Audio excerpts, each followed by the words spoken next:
আল্লাহ কারাম, আল্লাহ কারাম, আল্লাহ কারাম, আল্লাহ কারাম। এনে বেটা অনেকগুলা টাকা, আর এই টাকাগুলাই আল্লাহ করম বলতে বলতে গাছের এখানে ফেলে দিস। আল্লাহ করম করো তুমি।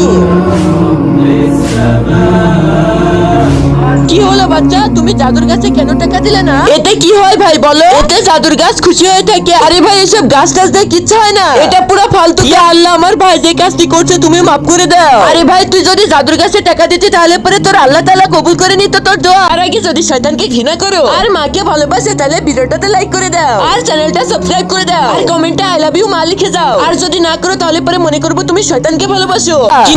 জি ভাই বলেন। কংগ্রেচুলেশন ভাই, তোমার জমি যে কেসটি ছিল তুমি তো সেটা জিতে গিয়েছো।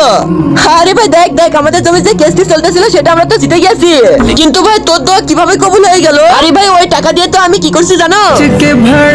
বেটা তুমি কি আমাকে সাহায্য করবে? আমার কাছে তো বেশি টাকাই নাই, তারপরে দেখছি এই কয়েকটা খুচরো পয়সা আছে, এটা দিয়ে তুমি পট্টিও করে নিও, শুধু কিনে নিও। বেটা আল্লাহ তাআলা তোর সকল দোয়া কবুল করে নিবেন।